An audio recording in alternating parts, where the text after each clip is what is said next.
Indian താഴ്വാരങ്ങളിലൂടെ media വണിനൊപ്പം ഒരു Himalayan യാത്ര. Media one പ്രവാസി വിദ്യാർത്ഥികൾക്കായി ഒരുക്കുന്ന ആൽപൈൻ ഓറയുടെ രണ്ടാം യാത്രയ്ക്ക് ഇന്ന് തുടക്കമായി. 31 കുട്ടികളുമായി മീഡിയ വൺ ടീം കോഴിക്കോട് നിന്ന് യാത്ര തിരിച്ചു. Media one general manager PBM Farmees യാത്ര ഫ്ളാഗ് ഓഫ് ചെയ്തു.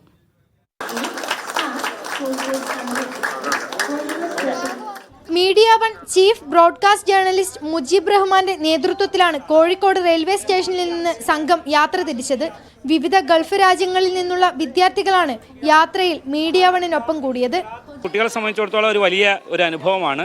ഹിമാലയ താഴ്വാരത്തെ ഒരു തണുപ്പും അവിടുത്തെ ഭൂപ്രകൃതിയും അതോടൊപ്പം തന്നെ ഡൽഹിയിലെ നല്ലൊരു ചൂടാണ്. ആ ഡൽഹിയിൽ എത്തിയതിന് ശേഷമാണ് നമ്മൾ ഹിമാലയത്തിലേക്ക് പോകുന്നത്. ഹിമാചലിലെ Spiti valley, Lahaul valley, Kinnaur valley, Kullu valley തുടങ്ങിയിട്ടുള്ള ആ ഒരു വാലികളിലൂടെയുള്ളൊരു സഞ്ചാരമാണ്. എക്സൈറ്റഡ് ആണ്, പഠിച്ചു പൊളിക്കണം. 12 മുതൽ 23 വരെ നീണ്ടു നിൽക്കുന്ന യാത്രയിലൂടെ പ്രവാസി വിദ്യാർത്ഥികൾക്ക് ഹിമാചൽ പ്രദേശിന്റെ കാണാപ്പുറങ്ങൾ തൊട്ടറിയാനും ആസ്വദിക്കാനും സാധിക്കും. വിദേശത്ത് പഠിച്ചു വളർന്ന ആളുകൾക്ക് ഇന്ത്യയിലെ സാമൂഹിക, രാഷ്ട്രീയ, സാംസ്കാരിക പരിസരങ്ങളെയും ജൈവ വൈവിധ്യങ്ങളൊക്കെ പരിചയപ്പെടാൻ വേണ്ടിയിട്ട് മീഡിയ വൺ നടത്തുന്ന വ്യത്യസ്തമായ പ്രൊജക്റ്റുകളുടെ ഭാഗമാണ് ശരിക്കും ഈ ആൽപൈൻ ഓറ എന്ന് പറഞ്ഞ യാത്ര. നല്ല എക്സൈറ്റഡ് ആണ്. നമുക്കിത് ഫസ്റ്റ് ടൈം എക്സ്പീരിയൻസ് ഇങ്ങനെ ഉണ്ടാവുന്നത്. ഇത്ര ലോങ് ആയിട്ട് പാരൻസിനെ വിട്ടിട്ട് നിൽക്കുന്നത്. സോ നല്ല എക്സൈറ്റഡ് ആണ്.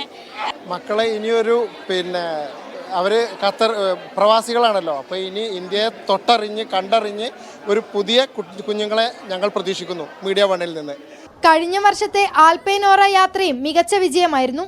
ഇത്തവണയും പുതിയ കൂട്ടുകാർക്കൊപ്പം പുതിയ അനുഭവങ്ങളിലേക്ക് യാത്ര തിരിക്കുകയാണ് alpine aura. Media One Kozhikode.